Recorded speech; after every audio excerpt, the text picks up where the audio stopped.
Tumingin ng diretso sa kanya ang Dang homeowner gamit ang kanyang malamig na mga mata at sinabi, matagal na tayong hindi nagkikita. Nanatili siyang nakayuko at sumagot, opo, mahal na. Panginoon, dapat akong pumunta para hanapin ang inyong master muna. Pakiusap, parusahan niyo ako sa pagdadala sa isang marangal na tao na tulad niyo rito. Kailangan naming hanapin ang lugar na ito. Sinabi ni Dang, hindi mo kailangang maging masyadong magalang. Pumunta ako rito dahil may kailangang lutisin. Naiintindihan ko. Pumasok muna tayo. Sige. Tumalikod si Patriarch Chu para maglakad, pero sa bawat hakbang na ginagawa niya, lalong bumibigat ang kanyang binti. Alam ko na nang umabot ako sa puntong ito, wala na talaga akong magagawa. Ang mahalaga ngayon ay hindi kung paano haharapin ito, at sa huli, ano ang iniisip ni Tang Quan at personal siyang pumunta rito. Sa ngayon, maaari lang tayong maghintay ng panahon para malaman kung ano ang ibig niyang sabihin. Puno ng pawis ang mukha ng homeowner habang naglalakad. Biglang tumawag ulit ang homeowner, ang Merchant Guild leader. Kinakabahan niyang ibinaling ang kanyang ulo, opo, sir. Nasa loob ba ang mga batang iyon? Ang ibig kong sabihin, ang mga batang iyon. Pareho pa rin ang kanyang tono. Ang mga batang iyon ay galing sa Hua sect. Pinagpapawisan at nagngangalit ng ngipin si Master Chu. Masasabing kapag nakatayo sa harap ng lalaking ito, walang saysay ang lahat ng kasinungalingan. Wala siyang ibang pagpipilian kundi sabihin ang totoo. Opo, nasa loob silang lahat. Pero ano ang nangyari noong araw na nakilala niya sila? Sabi ni Dang, gusto ko lang makilala ang mga batang iyon kahit minsan. Kaya hindi siya pumunta rito nang may anumang intensyon para sa Merchant Guild. Ang layunin niyang pumunta rito sa pagkakataong ito ay para puntiryahin ang mga disipulo ng Hua Mountain Sect. Nang makita niyang nanatili siyang tahimik at hindi sumagot, tumawag ulit si Dang, ang pinuno ng Chamber of Commerce. Nagulat ang may-ari ng pamilya Chu at sumagot, opo, hindi iyon mahirap. Nauutol niyang sinabi, syempre, pero, walang ibang paraan, kahit subukan niyang kunin ang kanyang mga iniisip, hindi niya alam kung ano ang sasabihin. Sa puntong ito, walang dahilan para subukang itago ang mga batang iyon sa loob. Sect Master Tang, ano ang nangyari kahapon? Tama iyan, congratulations. Naguluhan ka, sir. Kinulat ni Dang ang kanyang labi at ngumiti at sinabi, narinig ko na ang second young master ng Chamber of Commerce ay mas talentado kaysa sa iba. Kahapon, pinahiya niya ng husto si Tang. Nagulat si Patriarch Chu at mabilis na yumuko para magpaliwanag, swerte lang iyon. Paano magiging kalaban ng fifth young master ang aso ko? Sumulyap si Dang sa kanyang anak at nagtanong, sabihin mo sa akin, ano ang ginawa ni Dang Tang? May sasabihin ka ba para bigyang katwiran ang pagkatalo kahapon? Sumagot si Dang Tang, opo, ama. Masasabing napakalakas ni Zhou Gul. Okay, putol ni Dang, pero ang pagiging masyadong mapagpakumbaba ay maaaring maging hindi komportable sa kabilang tao. Masaya talaga ito, kaya dapat kang maging masaya. Kung ang talento ng bata ay maaaring sumikat sa pangalan ng landas ng paaralan ay napakaganda, pero ang paghahanap ng lugar kung saan mo maaaring paunlarin ang iyong mga talento ay napakagandang bagay din. Nauutol na sinabi ni Patriarch Chu, salamat, Master, pero napakatanga ng mga tao.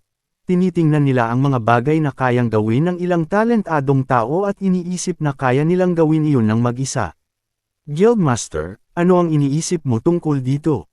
Hindi nang ahas si Patriarch Chu na itaas ang kanyang ulo, ipinahayag lang niya ang kanyang opinyon, tunay ngang napakatanga ng mga tao, pero naiintindihan din nila ang kanilang sarili ng mabuti, at sa mundong ito, hindi maraming tao ang may ambisyon sa kanilang mga puso na napakalaki para mapaligiran.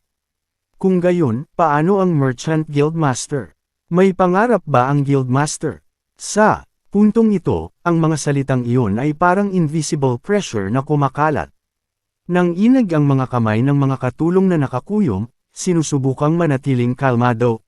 At sumagot, ang pangarap ko ay makilala ang master. Pinakalma ni Dang ang pressure at dahan daw ang pinuri, napakagandang sagot iyon. Okay, dalhin niyo rito ang mga batang iyon ng Hua sect. Nag-alangan si Patriarch Chu, pero Master, mga bata. Nagngit-ngit siya ng ngipin at nagpaalala, hindi mo ba narinig ang sinabi ko? 2 beses na akong nagtanong sa iyo. Ngayon ang 3 beses. Dalhin mo agad sa akin ang mga disipulo ng Hua sect. Huwag mo na akong pasalitin pa. Ang mga mata ni Dang ay tumingin sa homeowner na parang tumitingin sa maliit na biktima na naghahanap ng paraan para mamatay, at dahil doon, nanginag ang buong katawan ni Patriarch Chu. Nanginag ang mga binti ni Chu Bin, parang hindi na niya kayang tumayo.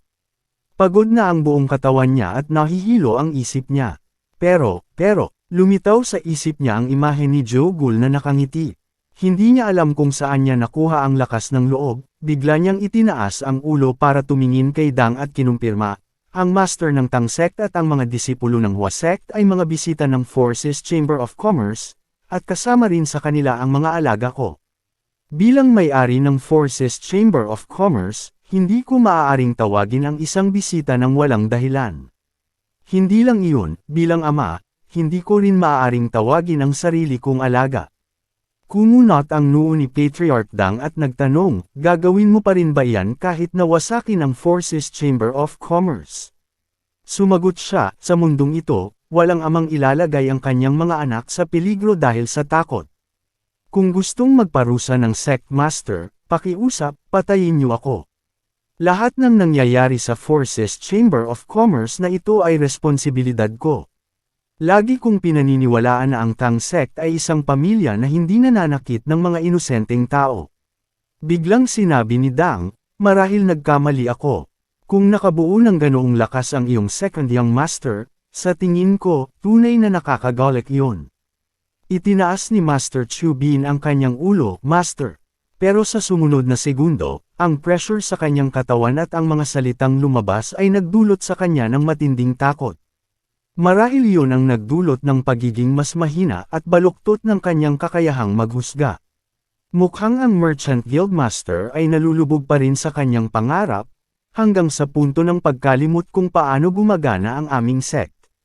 Mukhang solemn na ang atmosfera. Hindi nang ahas ang mga katulong na itaas ang kanilang ulo dahil sa aura ng military forces.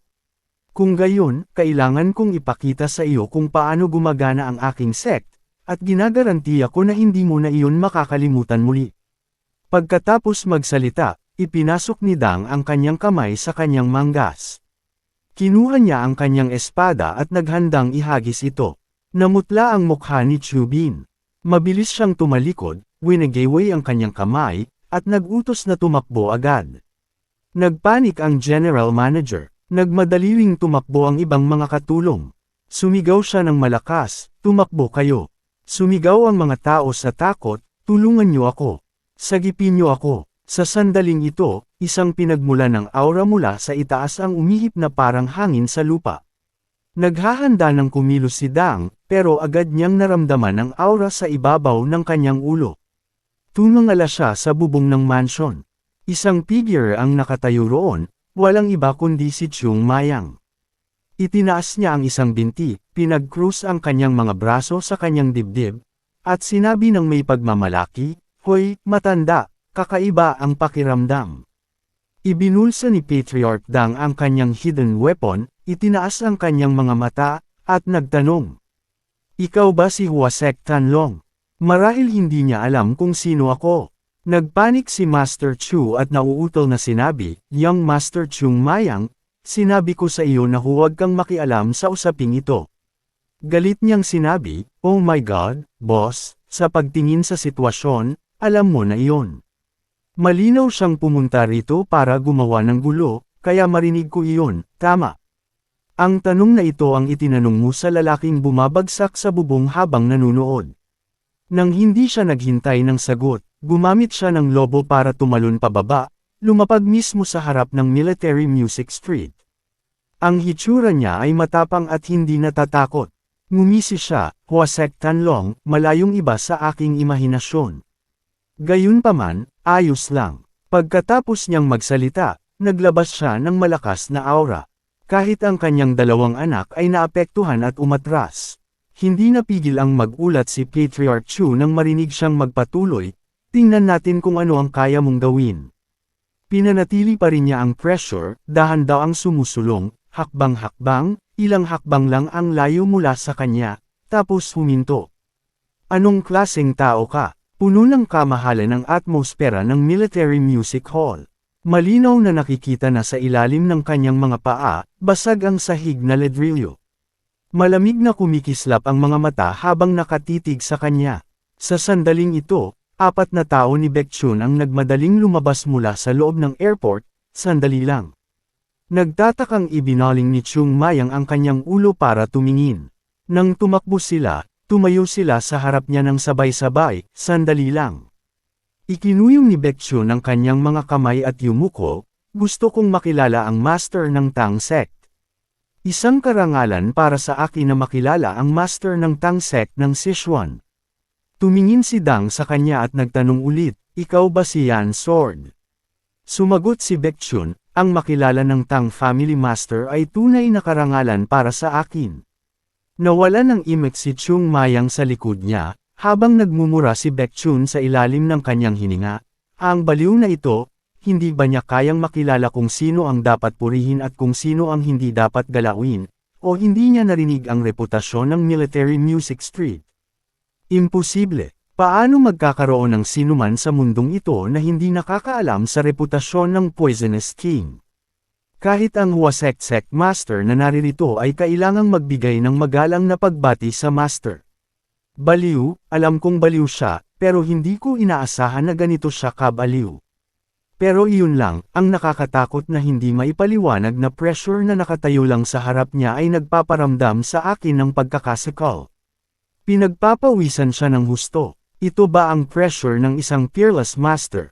Malinaw na umabot na ang military music path sa isang realm na hindi pa natin nakikita sa ating mga buhay.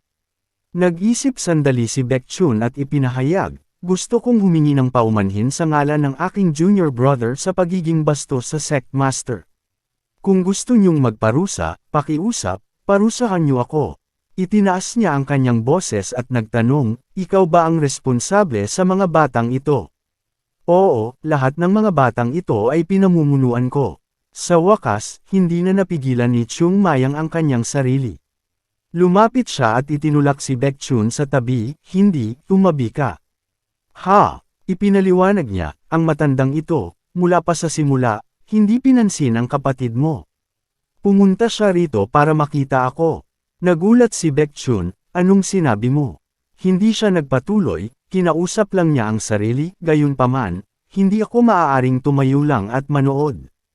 Mula nang pumasok siya rito, naglalabas siya ng nakamamatay na aura na nakatutok sa akin. Malinaw na ako ang target niya. Biglang nagpaalala si Chung Mayang, tumingin kang mabuti, tunay na master ang matandang ito. Sa ilalim ng nakamamatay na tingin ng Tang Quan, lahat ng tumitingin sa kanya ay nanginginig at nagkakaroon ng goosebumps. Hindi makapaniwala si Baekhyun habang nakatingin kay Chung Mayang, ang batang ito, paano niya nasasabi ang ganoong mga salita? Marahil nag-aalala rin siya, na parang nababasa ang kanyang isip, sinabi ni Chung Mayang, ano ang inaalala mo? Dahil personal siyang pumunta rito para gumawa ng gulo, tiyak na may sarili siyang layunin, kaya huwag kang mag-alala at manginig. Nagtanong si Dang nang may pag-aalinlangan, ano ang layunin? Sumagot si Chung Mayang, oo, nakahanap siya ng isang tao, syempre, dapat may layunin siya. Tumingin siya ng diretso kay Dang, may tinatanong ako sa iyo, sa tingin mo, ang isang taong kumikilos ng ganoon kawalang hiya sa harap ko ay buhay pa. Nang marinig ito, hindi napigilan ni Baekhyun ang pamumutla. Pinutol ng boses ni Chung Mayang ang katahimikan, oo, ngumisi siya at kinumpirma, tiyak na mayroon. Hindi pa lang lumilitaw, o ako ang mauuna. Biglang tumahimik si Dang, puno ng pagtataka ang kanyang mga mata, sino ba talaga ang batang ito? Hanggang ngayon, sinusubukan kong pigilan siya gamit ang aking nakamamatay na intensyon. Kung normal lang, namumutla na siya ngayon at nanginginig na parang dahon. Kahit ang mga anak ko, kung hindi nila kayang tiisin ng ganoong kalakas na nakamamatay na aura, natatakot ako. Pero ang batang ito, kayang kumalma na parang walang nangyari. Mula sa labas, hindi mukhang espesyal, pero hindi mo maiisip iyon sa pamamagitan ng pagtingin sa kanyang mukha. Malabo at mahirap hulaan din ang pangalang ito, alinman ay walang kabuluhan o malalim at hindi mahuhulaan.